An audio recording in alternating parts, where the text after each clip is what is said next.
Oh, here we go. It's finally time when I can get outside. It's been absolutely frigid lately, and I've been really frustrated with it because I wanted to be outside, but the weather was really cold, way below zero, not a lot of fun. So I basically stayed inside, and I started to get really, I don't know, elements of nostalgia were coming into my heart, my mind, a little frustration, irritability.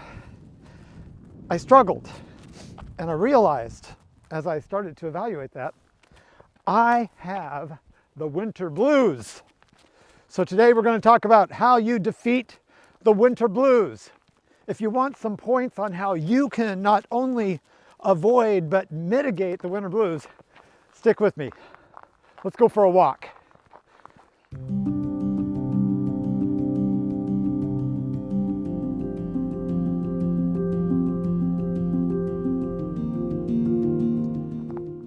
Well, let's go ahead and define terms. What are the winter blues? Well, we've called them the winter blues for decades and decades, of course, but of late, psychologists and counselors, therapists have called the winter blues a seasonal affective disorder. This can be on a scale from mild to severe. And so what I'm going to talk about today are the more mild to medium issues.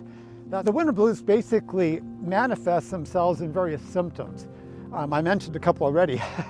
Irritability, being easily irritated, on the edge of being angry, and you don't know why. That's just where you are. An element of depression, thinking that things are not right, and that becomes the area of your focus. You may struggle getting enough sleep. Your body clock is just totally off.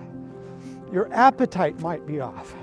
Other people notice a decrease in energy. They're basically lethargic.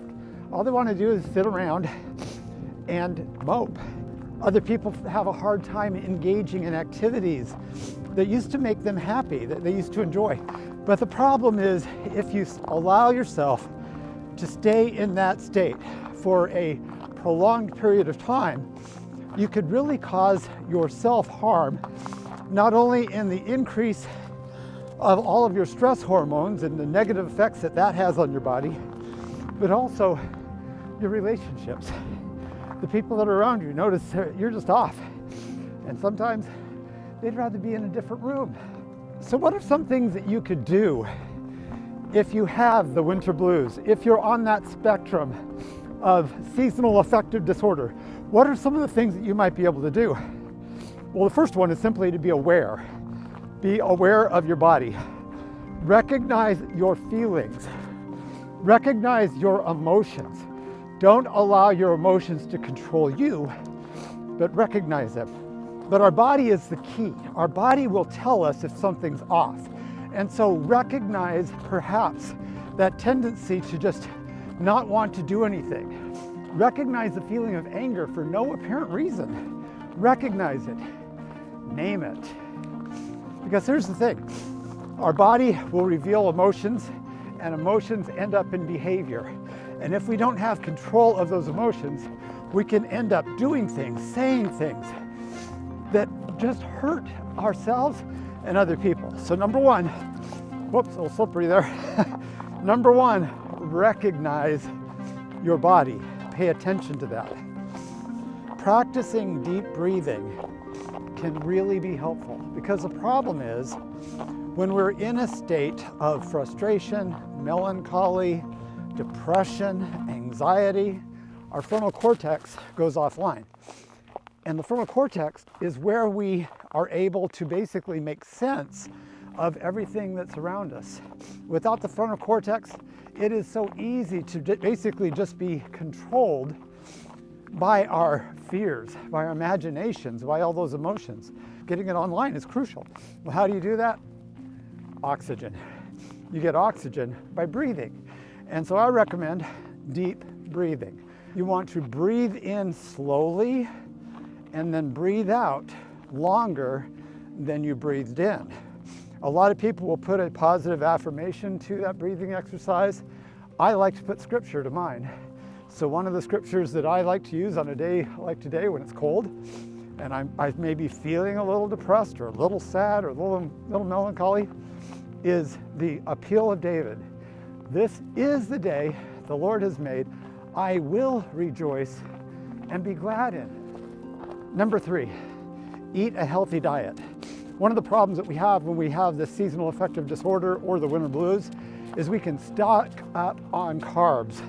I'm not saying you shouldn't have carbs. Carbs are great in balance, in moderation, but get your proteins in as well. Get healthy fats in your body. Make sure you are eating well.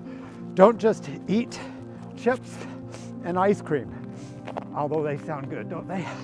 Well, yeah, let's not do that. Let's eat healthy foods when these periods of winter blues come on us. Also, it's important to make sure you're getting good supplements. Vitamin D especially.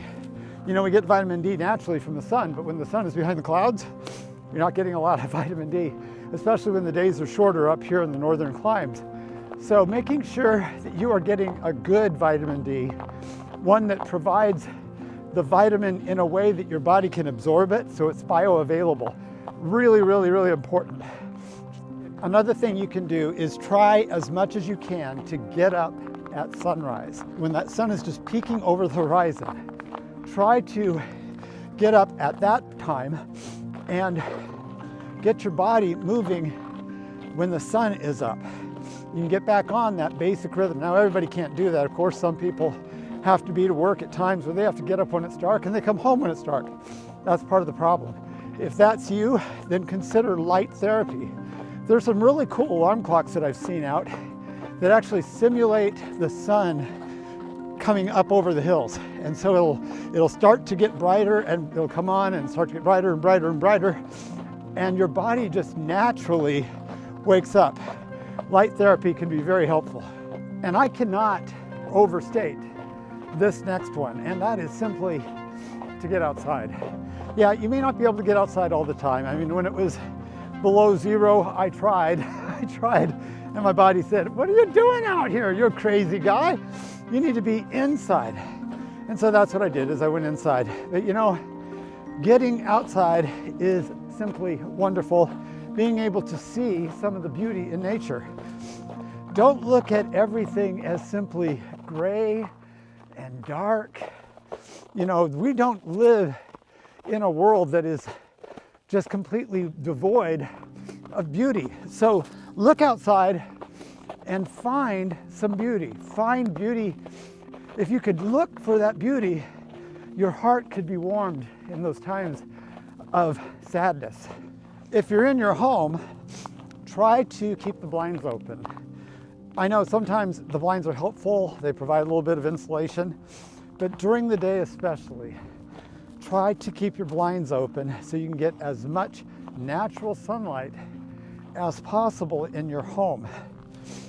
That sunlight, again, is giving you vitamin D, but it's also warming your soul. One other thing that is really important is simply community. Don't be alone. If you can, get around other people. Be with your spouse, be with your children, be with friends. Find an opportunity to be with people. Go to an indoor mall and do some walking around. Go out, get out of the house. If you're around people and enjoying that community and finding other things to think about besides, goodness, it's cold outside, you'll find more joy in your soul. I also encourage you to search for joy. Search for delight. Search for wonder in this world. You know, I know these are difficult times, difficult days, but you know, there's still so much to be thankful for and so much to be delighted by. I mean, I was just looking at some birds fluttering on the road when I was walking, and I'm thinking, that is simply gorgeous. You know, they're out here in this cold weather, and yet they are fluttering around just enjoying themselves. Find some delight out there in the world. You know, the good news is seasonal depression lasts for a season. When we invest in ourselves, that season shortens up. my encouragement for you today is to view the winter blues, if you have them, as something that you can deal with. Or if there's someone you love who deals with them, hey, share this video. You know, and there's another video that I did recently that you may find helpful. It's called Seasons of Sadness. It'll be coming up on the screen here in just a second. Remember, this is the day the Lord has made. And if our minds are in the right spot, we can go out and rejoice and be glad in it. And I hope you do that today. Consider subscribing. Let's hang together and go on some more walks. Whoa, that was slippery. Oh, I should be careful. This is why I've been in the house so long. It's all icy out here. Oh my gosh, I'm gonna walk over here.